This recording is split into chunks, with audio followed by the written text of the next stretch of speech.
Good afternoon এইস কিচেনের বন্ধুরা, আজ আমি বানাবো রুয়াবজা মজিটো। এই প্রচন্ড গরমে রুয়াবজা মজিটো আমাদের শরীরকে রাখবে ভীষণ পরিমাণে ঠান্ডা। তো চলুন দেখে নেওয়া যাক রুয়াবজা মজিটো কিভাবে বানাই।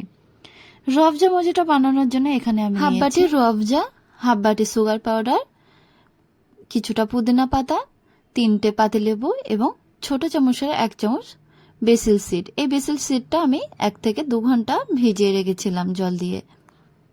প্রথমে পাতিলেবুগুলোকে কেটে নেব। দেখুন 3টে পাতিলেবু কেটে নিয়েছি। কাটা হয়ে গেলে একটা বাটিতে লেমন জুসটা বার করে নিচ্ছি। এরপরে দেখুন কিছুটা পুদিনা পাতা থিতো করে নিয়েছি। এবার রুয়াবজা মজিটো বানিয়ে নেব। দেখুন রুয়াবজা মজিটো বানানোর জন্য এখানে আমি 2টো গ্লাস নিয়েছি। গ্লাসের মধ্যে স্লাইস 1 পিস করে লেবু দিয়ে দিয়েছি আর 4 থেকে 5টা করে আইস কিউব দিয়ে দেব। প্রত্যেকটা গ্লাসে আইস কিউব দেওয়ার পরে অল্প পরিমাণে করে এবার পুদিনা পাতা থিতোটা দিয়ে দিচ্ছি। এরপরে 1.5 চামচ করে লেমন জুস দিয়ে দেব। 2টো গ্লাসে লেমন জুস দেওয়ার পরে দিয়ে দিচ্ছি অল্প পরিমাণে বিট লবণ। এরপরে দিচ্ছি অল্প পরিমাণে চাট মশলা।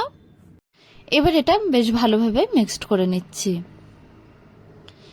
এরপরে দিচ্ছি 1 থেকে 2 চামচ বেসিল সিড।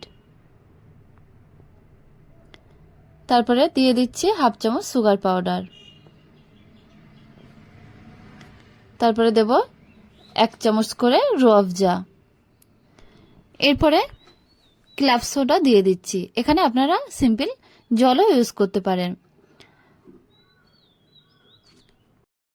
গার্নিশিং এর জন্য পুদিনা পাতা দিয়ে দিয়েছি। দেখুন রুয়াবজা মজিটো তৈরি হয়ে গেছে। এটা আমাদের স্বাস্থ্যের পক্ষে কিন্তু ভীষণভাবে উপকারী। বিশেষ করে বেসিল সিড ওয়েট লস এবং ডাইজেস্টের ক্ষেত্রে কিন্তু ভীষণভাবে উপকারী। আমার এই রেসিপিটা যদি আপনাদের ভালো লেগে থাকে তাহলে ভিডিওতে অবশ্যই একটা লাইক দেবেন আর আমাদের চ্যানেলটিকে সাবস্ক্রাইব করার অনুরোধ রইল।